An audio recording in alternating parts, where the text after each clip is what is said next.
All right, today we're doing it. We're taking on one of the Mount Everests of literature, James Joyce's Ulysses, a book so famously difficult, just hearing its name can make people nervous. But what if I told you the secret to this book isn't about being a genius who knows everything?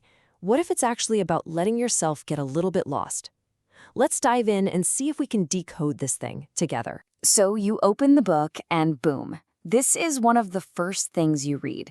A bunch of sounds, some weird phrase about sea money, and a line that sounds like gibberish.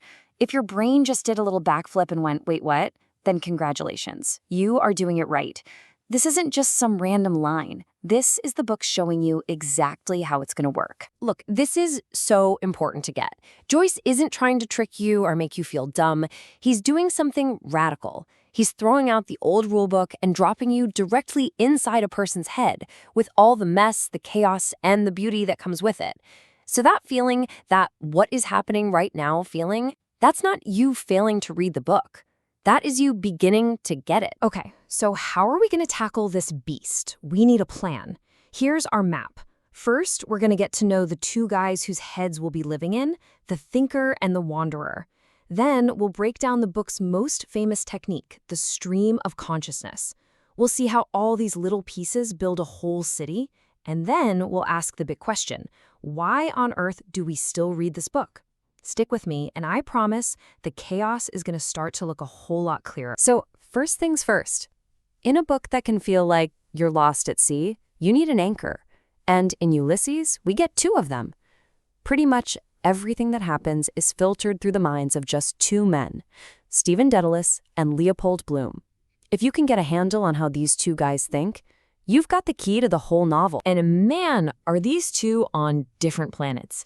On one side, you have Stephen Dedalus. He's this young, brooding, hyper-intellectual artist. You know the type. He looks at a broken mirror and he doesn't just see glass, he sees a huge tragic metaphor for all of Irish culture. Then, on the other side, you have Leopold Bloom. He's middle-aged, he sells newspaper ads, and he's just a normal guy. Our introduction to him isn't some grand symbol, it's what he likes to eat for breakfast. Kidneys, gizzards, he's a man of the real, physical world. And this difference runs all the way down to the texture of their thoughts. It's like they're on totally different frequencies. Stephen's mind is up in the clouds, wrestling with deep philosophy from Aristotle. The soul is the form of forms. He's all abstract. Meanwhile, Bloom's mind is right here on the ground. He's looking at his cat and just wondering if you clip her whiskers, can she still catch mice? Why is that? Maybe they glow in the dark? One guy's in the heavens, the other's in the kitchen. Let's zoom in on Stephen's mind for a second. It's just full of fragments like this. Agenbite of inwit. It's a super old-fashioned way of saying remorse of conscience, or basically guilt. His brain is a mashup of dead languages, philosophy, poetry, and it all swirls around this one giant feeling of guilt he has about his mother's death. It's this heavy, intellectual sadness that's just crushing him. Now, let's jump over to Bloom's head. Totally different world. He's getting ready for a funeral, and his mind is just this little problem-solving machine. He starts with a bit of science, black clothes and heat. He even self-corrects himself, refracts it, then immediately connects it to a social problem. Can't wear a light suit. And then his mind just bounces to a totally different idea. Make a picnic of it. It's this restless, practical, and constantly moving stream of thought. Okay, so we've seen what it feels like to be inside these two very different minds. But how is Joyce actually doing it? We felt the effect, but now it's time to put a name to the technique. This is the big one, the thing that makes Ulysses, well, Ulysses.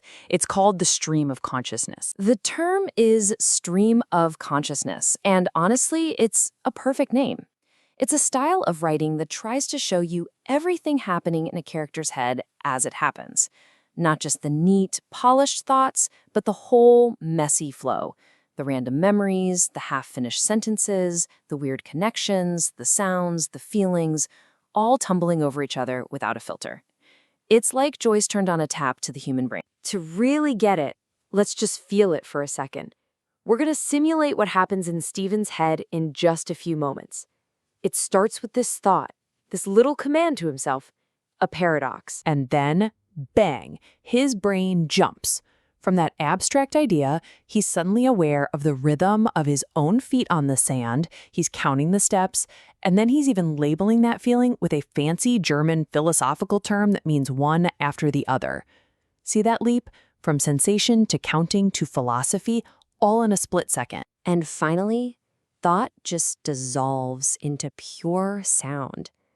This isn't Stephen describing the sound of keys in someone's pocket. This is the sound as it's being experienced inside his head. It's not even words anymore, it's just raw data. Sensory, intellectual, and sonic all mixed together. That's the stream. Now, this might seem completely random, but there's actually a logic to the chaos. It's kind of a 4-step dance that happens over and over. Step 1, sensory input. Bloom smells something delicious from a pub. Step 2, immediate thought. He thinks, food. Step 3, an associative leap. The smell of food makes him remember a dinner he had last week, which makes him worry if he paid that bill. Step 4, a new stimulus. A tram bell rings, and poof, that old thought is gone, and he's focused on the tram. Sense, thought, leap, new sense. That's the engine of the entire novel. Okay, so we've got this amazing new tool, the stream of consciousness, that works like a microscope on the human mind. So, what is Joyce pointing this microscope at? The answer is an entire city. He uses all these tiny, personal, fragmented thoughts to build a complete, living, breathing portrait of Dublin. Joyce never gives you a bird's-eye view of Dublin. You never get a paragraph that just describes a street. Instead, we build the map in our own heads by literally following our characters' footsteps. We're walking with Stephen on Sandy Mount Strand. We're riding with Bloom in a carriage past the Grand Canal. We're crossing the River Liffey. The city isn't just a backdrop, we experience it from the inside out, one thought at a time. And this is where the real magic happens, this layering of the outside world and the inside world. Look at this. The external event is a somber funeral, but Bloom's internal monologue, he's thinking about the dead body like a broken machine, old rusty pumps. He walks past a beautiful church, and what's he thinking? This would be a good spot to meet a girl. And then he critiques the church's marketing strategy. He sees an ad and his brain just plays the jingle. It's the constant, often hilarious gap between what's happening and what we're really thinking that makes this book feel so alive. So you have this massive, epic story. 2 minds, thousands of thoughts, a whole city's worth of experiences. How long do you think it takes for all this to happen? A year? A month? No. And this is the really wild part. It all takes place in one single day. June 16th, 1904. Joyce compresses an entire universe of life into just a handful of hours. And that compression is what makes the ordinary feel extraordinary. It's captured perfectly in this thought from Stephen. He's not just walking on a beach. In his head, he's asking if he's walking into eternity. In Ulysses, a simple stroll can become a cosmic journey.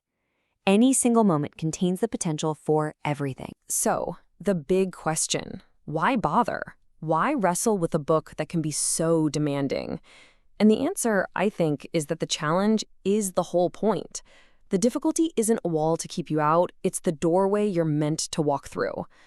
The journey from being intimidated to being fascinated is the real story here. Because Ulysses is after something so much bigger than just a simple plot. The real story here isn't just about what happens to 2 guys in Dublin. The real project is to do something that had never been done before, to map the entire, sprawling, chaotic, wonderful architecture of a human mind. And by using this style, Joyce gets to explore the deepest, most universal human questions. When Stephen thinks this about fatherhood being a legal fiction, it's not just some abstract philosophical puzzle. He is living this question. He's thinking about his own dad, he's looking for a spiritual father, he's wondering about what it means to create anything. The book uses this intimate style to ask all the big questions about who we are, about love and loss and family. And ultimately, I think this is why the book endures. It's a mirror. When you're deep inside Bloom's or Stephen's head, following all the strange twists and turns, you can't help but start recognizing yourself. You see the way your own mind jumps from a memory to a worry to a stupid joke. It shows you that the rich, weird, messy universe inside your own head is something worth paying attention to. It tells you that you're not alone in your own consciousness. So I'll leave you with this final thought to chew on. We usually think the greatest stories are about big external things, about wars and journeys and finding lost treasures. But what if Joyce was right? What if he was suggesting that the most epic, most profound, and greatest story of all isn't a plot we can write down, but is simply the universe of a single consciousness living through one completely ordinary